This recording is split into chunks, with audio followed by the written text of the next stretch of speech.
Oke, halo teman semuanya. Pada video kali ini saya akan memberikan tutorial bagaimana proses expense pada UD16.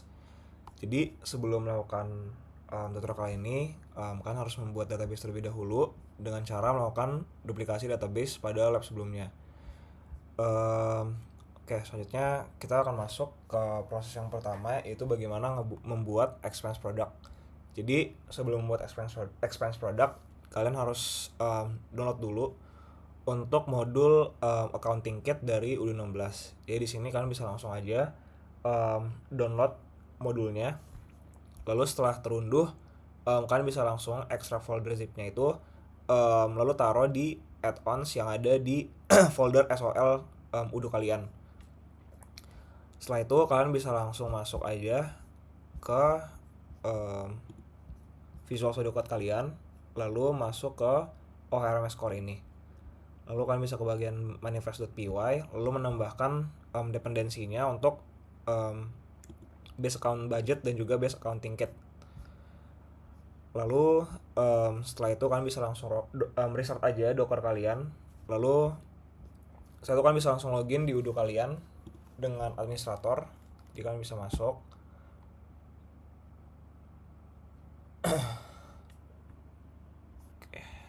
Oke, setelah masuk kalian bisa langsung aja ke bagian apps. Lalu di bagian apps ini kalian bisa langsung, kalau misalkan nggak ada opsi update app list, itu kan bisa langsung ke bagian harus ngeaktifin dulu bagian debugnya. Oke, setelah itu kalian bisa langsung masuk ke update app list, lalu kalian update aja. Oke, di sini ada 3 modul yang harus kalian aktifasi. Yang pertama itu ada accounting. Lalu abis accounting itu ada yang namanya expense. Lalu yang terakhir itu purchase ya. Oke, jadi di sini ada purchase, ya expenses dan juga accounting kit. Itu kan bisa langsung aja aktivasi. Oke, setelah itu kita akan mengubah untuk hak akses dari senior accountant, lalu juga purchasing coordinator, lalu staff HR untuk general affair, lalu yang terakhir itu manager HR dan juga staff user yang sesuai dengan pembagian soal. Oke, jadi untuk melakukan pengubahan hak akses itu kan bisa masuk ke settings, terus ke bagian manage users.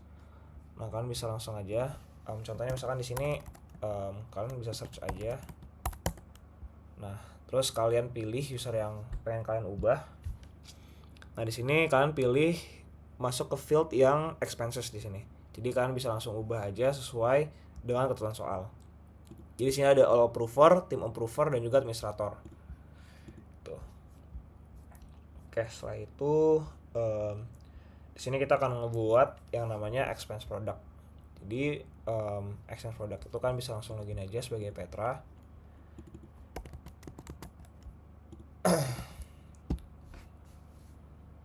Oke, setelah itu kalian bisa masuk ke modul purchase, lalu pilih produk. Oke, cara buatnya itu kalian bisa klik new di sini.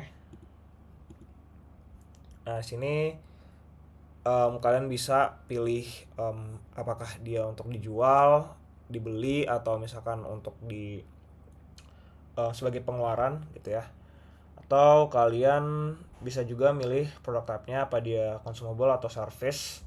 Terus di sini ada sales price-nya berapa, customer tax-nya berapa, cost-nya berapa. Terus di sini apakah dia expense atau sellable.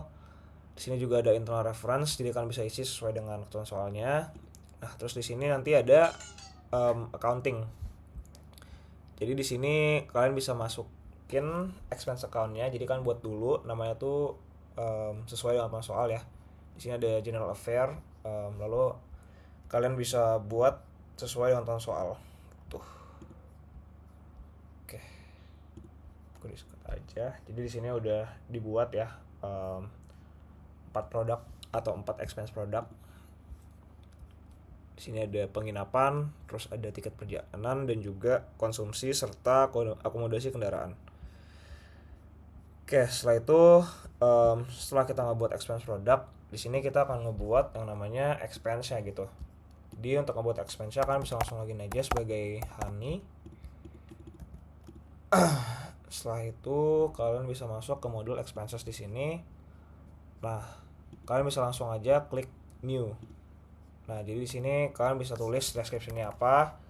Terus di sini kategorinya kalian pilih sesuai dengan expense product yang telah kalian buat tadi gitu. Terus totalnya berapa, terus tax-nya berapa. Terus ini employee-nya siapa? Lalu apakah dia di reimburse atau dibayarkan oleh perusahaan? Lalu di sini ada expense date-nya gitu. Oke, inilah contoh-contoh expense yang berhasil dibuat ya. Ada Happy Hotel, terus ada tiket pesawat, terus ada untuk taksi bandara, serta juga untuk konsumsi. Oke, setelah kita ngebuat expense, sekarang kita akan ngebuat yang namanya expense report gitu. Jadi di sini expense report ini adalah laporan pengeluaran gitu ya, laporan pengeluaran yang dibuat oleh employee bersangkutan gitu. Oke, untuk ngebuatnya itu kalian bisa masuk aja ke opsi expense report, lalu kalian bisa langsung klik new. Nah, di sini kalian bisa tulis apa summary-nya gitu, apakah terkait perjalanan dinas atau hal lain. Lalu kalian bisa assign employee-nya siapa. Lalu nantinya kalau misalkan employee-nya itu punya manajer, sebenarnya di dalam sistem ini akan langsung otomatis terisi ya manajernya siapa. Oke, misalkan terus aja misalkan, lalu kita pilih misalkan di sini Andika. Oke. Terus kalian bisa masuk expense apa aja gitu. Oke, itu cara ngebuatnya. Nah, ini contoh expense yang udah terbuat ya. Di sini ada expense jurnalnya, terus ada apa aja expense yang tercakup pada expense report ini. Terus ada ya ada expense jurnalnya, dan nantinya setelah kalian ngebuat yang namanya expense report ini ada beberapa tahapan yang harus dilalui gitu ya. Jadi setelah kalian ngebuat itu kalian harus submit ke manajer, dan manajer nantinya akan meng-approve. Nah, karena kita ingin yang meng-approve itu Hana selaku manajer HR, jadi kita harus ngubah dulu approver dari expense-nya gitu ya. Jadi kita pilih user kita, lalu kalian bisa masuk aja ke bagian modul employee ya. Lalu kalian cari aja employee kalian, lalu kalian bisa masuk ke bagian work information. Jadi di work information ini ada approver. Jadi kalian pilih yang field expense, lalu kalian pilih user atau employee untuk approvernya gitu. Oke, setelah itu kita akan login sebagai Hana. Jadi setelah login ke Hana, tadi karena kita udah ubah approvernya, jadi Hana akan menjadi approver untuk expense report si Andika ya. Jadi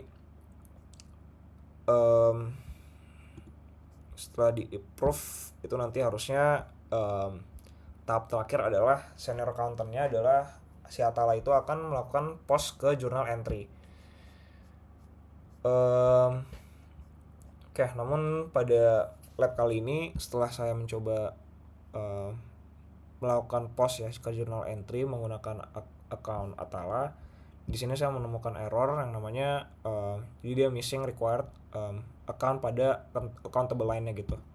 Jadi sebenarnya error ini disebabkan oleh kesalahan atau bug pada sistem Odoo, yang dimana setelah saya melakukan aktivasi pada modul akuntansi, jadi dia journal account-nya itu tidak terbentuk secara otomatis. Jadinya pas kita ngebikin entry jurnalnya itu dia nggak bisa langsung tercatat. Lalu langkah-langkah yang saya lakukan untuk terkait error ini, saya udah ngebuat account jurnal secara otomatis, secara manual, namun masih nggak bisa juga. Lalu saya juga udah mengimplementasikannya juga dengan user administrator, namun juga tetap nggak berhasil. Tuh.